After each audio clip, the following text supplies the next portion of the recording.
थक गया आज जॉगिंग से। चलो पार्क में बैठता हूँ थोड़ी देर। बहुत बहुत थक गया, बहुत दिनों बाद मैं जॉग पर निकला हूँ। अच्छा लग रहा है, बहुत रौनक है यहाँ पार्क में। बच्चे खेल रहे हैं। हाँ, सारे बड़े बुजुर्ग अपने फेवरेट कोने में बैठकर योगा कर रहे हैं। क्या बात है, मिसेस मैथ्यू नज़र आई हैं। दोस्तों चलो मैं आपको मिसेस मैथ्यू से मिलवाता हूँ। मिसेस मैथ्यू पेशे से एक टीचर हैं और बहुत ही मिलनसार, खुश मिजाज। कुछ दिनों पहले उन्होंने बताया कि वो कुछ कहानियाँ रिकॉर्ड कर रही हैं। अच्छा लगा। हमेशा कुछ करते रहने का एक जज्बा है उनके अंदर। अच्छा लगता है ऐसे लोगों से मिलके जो अपनी ज़िंदगी के हर लम्हे को जीना चाहते हैं, उसमें कुछ नया ढूंढना चाहते हैं, उसको एक अर्थ देना चाहते हैं। Hello, good morning Mrs Matthew. Good morning Sameer, how are you? I am good. आप बताएं, आप कैसी हैं? फैंटास्टिक समीर, बहुत बढ़िया। और बताएं कैसी चल रही है आपकी रिकॉर्डिंग्स? बढ़िया चल रही हैं समीर। सच बताऊं, आज सुबह उठते के साथ ही तुम्हें याद किया मैंने। तुमसे कुछ बात करनी थी। बताएं। देखो तो कितनी स्ट्रांग टेलीपैथी है तुम्हारे साथ। तुमको याद किया और तुम हाजिर। और मैं और मिसेस मैथ्यू हंसते हुए वॉक करने के लिए प्लेटफॉर्म पर चढ़े। अच्छा लग रहा था उनसे मिलकर,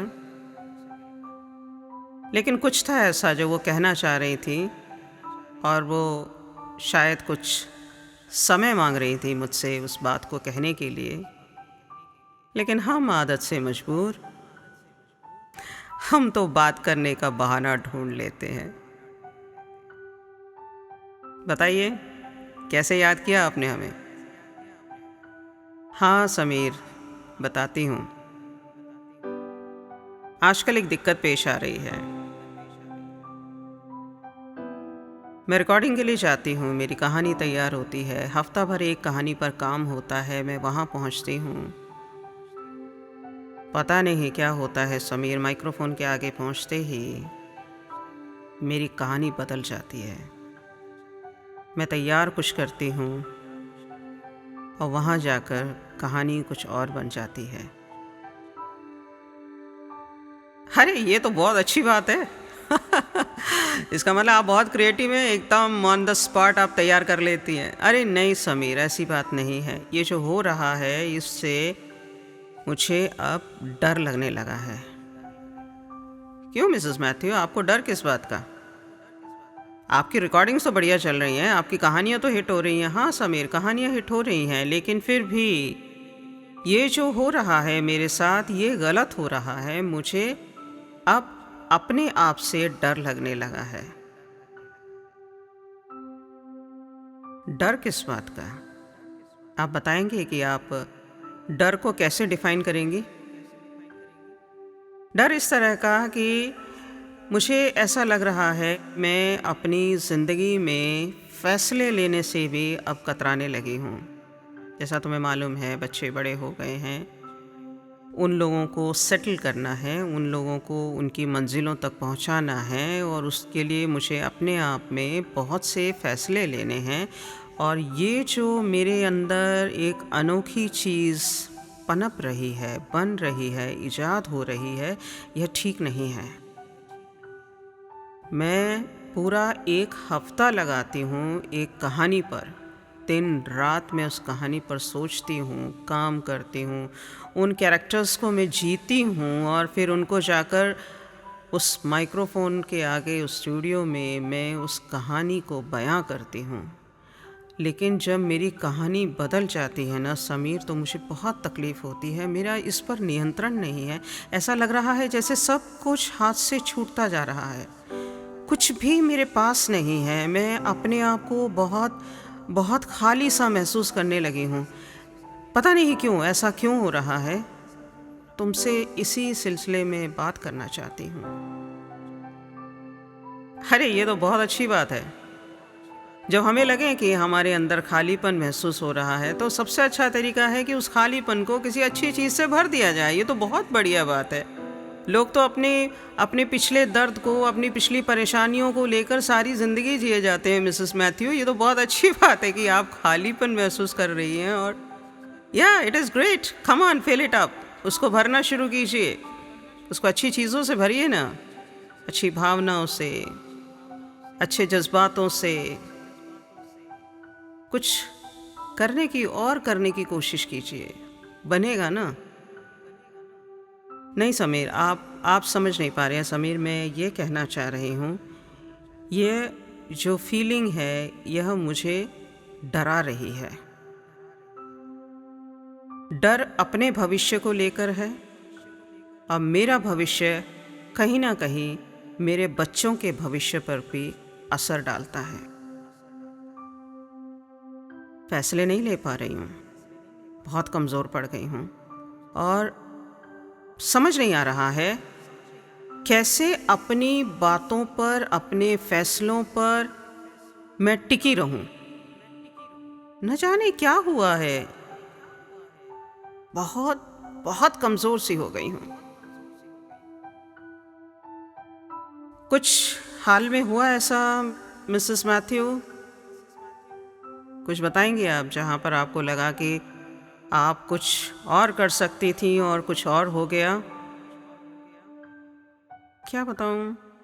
अरे हाँ, कल का वाकया ले लीजिए। ड्राइव कर रही थी, दिल्ली जा रही थी। दिल्ली के हालात आजकल ठीक नहीं। फिर भी बच्चे का कुछ काम था, मुझे जाना था। बेटी को बगल में बिठाया हुआ था और मैं दिल्ली के लिए निकली थी। अचानक से बॉर्डर क्रॉस करने के बाद ही मुझे लगा कि कोई पीछा कर रहा है। और पता है समीर, सचमुच एक बड़ा सा ट्रक मेरी कार का पीछा कर रहा था। वो बार बार जोर जोर से वह हॉर्न बजा रहा था और मैं परेशान हो रही थी, बहुत परेशान थी। और इसका ये हॉर्न बजाकर तंग करना बहुत दूर तक चला। करीब 4-4.5 किलोमीटर तक मैंने इस चीज़ को झेला। फिर मुझे लगा कि मुझे गाड़ी को साइड में खड़ा कर देना चाहिए, तो मैंने फटाफट इंडिकेटर डाला और मैं लेफ़्ट साइड गाड़ी पार्क करके कार में बैठी रही और मैंने उस ट्रक को जाते हुए देखा। ट्रक जा चुका था। ट्रक के जाने के भी कोई 4-5 मिनट के बाद मैं वहाँ से फिर अपनी कार लेकर चली। एक बार दिमाग में आया क्यों ना मैं पुलिस को इन्फॉर्म करूं। फिर सोचा रहने दो, हो सकता है मेरी गलतफहमी हो। वो चला गया है। और समीर, मैं फिर वहाँ से निकली। निकलने के बाद फिर मैं आगे बढ़ी, न जाने कहाँ से वो ट्रक फिर आ गया। अब यकीन हो चला था कि वह जानबूझकर हमें तंग कर रहा था। बस फिर क्या था, मैंने गाड़ी की स्पीड बढ़ाई और मैं बहुत तेज़ी से निकली और फिर छोटे रास्तों से होती हुई, गलियों में से होती हुई मैं अपने शॉपिंग मॉल पहुंची, जहां से मुझे बच्चे के लिए सामान लेना था। बस मिसेस मैथ्यू, रुक जाइए, रुक जाइए। अब आप ये देखिए कि हुआ क्या था। समीर, एक घटना थी ये।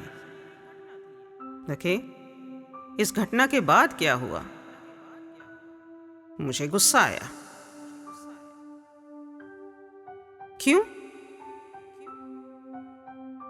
अरे गुस्से वाली बात है ना, गुस्सा होना लाजमी था। मैं परेशान हो गई क्योंकि वो बहुत ज्यादा तंग कर रहा था, हॉन्क पे हॉन्क किया जा रहा था। मिसेस मैथ्यू, दोबारा सोचिए। एक घटना हुई और आपको गुस्सा आया। इस घटना और इस गुस्से के बीच में क्या हुआ? बीच में क्या होना था? बस गुस्सा आया, उसने हॉन्क किया, तंग कर रहा था, मुझे गुस्सा आया। नहीं मिसेस मैथ्यू, दोबारा सोचिए। इन दोनों चीज़ों के बीच में क्या हुआ? नहीं, कुछ नहीं हुआ। उसने इरिटेट किया, उस ड्राइवर ने परेशान किया, मुझे गुस्सा आया। गुस्सा आने पर आप क्या करते? क्या करते? मैंने गाड़ी साइड में लगाई, मैंने इंतज़ार किया। और क्या करते? पुलिस बुला सकती थी। और क्या करते? गली कूचों में घुस सकती थी, गाड़ी निकाल के किसी और दूसरे रास्ते से जा सकती थी। चलिए वापस उसी सवाल पे आते हैं। उस घटना में और आपका गुस्सा होने के बीच में क्या हुआ? पता नहीं समीर। नहीं, सोचिए ना, आप सोचिए क्या हुआ था उसके बीच में। समीर, मैं कुछ देर के लिए सोच में थी। एग्जैक्टली यही तो मैं जानना चाह रहा था। जब हम किसी भी बातों पर अपनी प्रतिक्रिया जब जताते हैं, उसकी एक वजह होती है और हम ये सोचते हैं कि उसकी वह वजह एक घटना है। ऐसा नहीं होता है। घटना जो होती है वह घटनी होती है, उस पर हमारा नियंत्रण नहीं होता। और जो हमारे अंदर जो भावनाएं उत्पन्न होती हैं उस घटना से, उस पर हमारा नियंत्रण होता है। अरे ऐसा कैसे हो सकता है समीर? कमाल की बात करते हैं आप। अभी आपने कहा ना कि आपने कुछ सोचा। हमारा अपनी सोच पर नियंत्रण होता है। घटना तो घटेगी, घटना हमारी पकड़ में नहीं है, हमारी पकड़ से दूर है, हमारे कंट्रोल से दूर है, हमारे नियंत्रण से बाहर है। लेकिन उस घटना और हमारी इमोशंस के बीच में एक सोच आती है हमारी, कि हम उस वक्त क्या सोच रहे हैं। अगर हम उस घटना पर कुछ ठंडे दिमाग से सोच रहे हैं तो शायद हमारे इमोशंस, हमारी भावनाएं कुछ शांत तरीके से काम करती हैं। और जब हमारी भावनाएं शांत तरीके से काम करती हैं तो हमारे एक्शंस यानी हमारी हरकत, तो आप यहां पर चेन समझने की कोशिश कीजिए। एक घटना हुई, उस घटना पर आपके दिमाग में कुछ विचार उत्पन्न हुए, उन विचारों ने आपके जज्बातों पर नियंत्रण किया और उन जज्बातों ने आपकी हरकत पर नियंत्रण किया।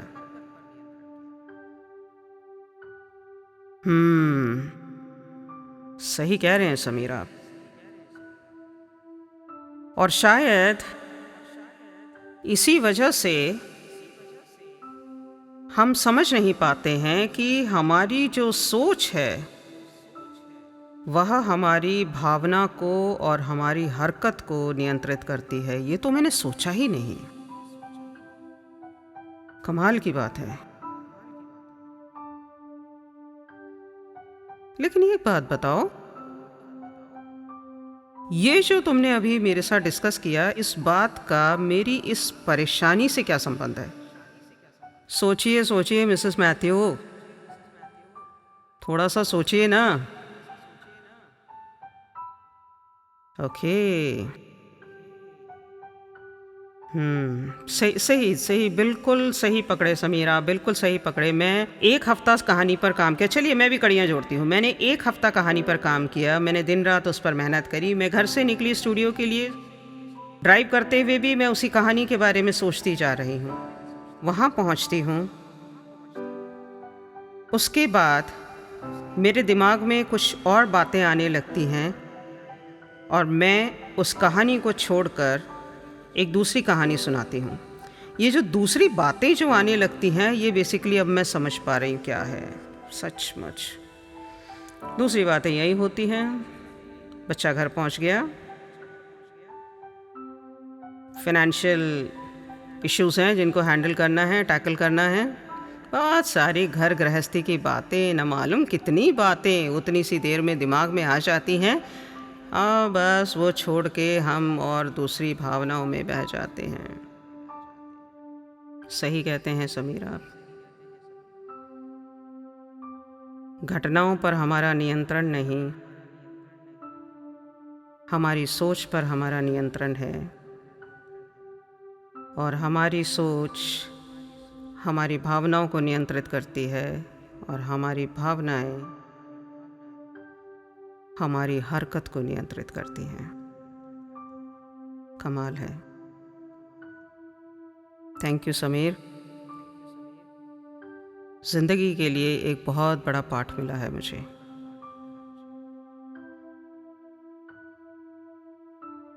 तो दोस्तों, मिसेस मैथ्यू ज़िंदगी के लिए एक बड़ा पाठ लेकर मुस्कुराती हुई अपने घर की तरफ बढ़ चली और हम भी गुनगुनाते हुए अपने घर को चल दिए। तो यह थी मेरी और मिसेस मैथ्यू की गुफ्तगू। आप सभी दोस्तों को मेरा धन्यवाद। नमस्ते। नमस्ते।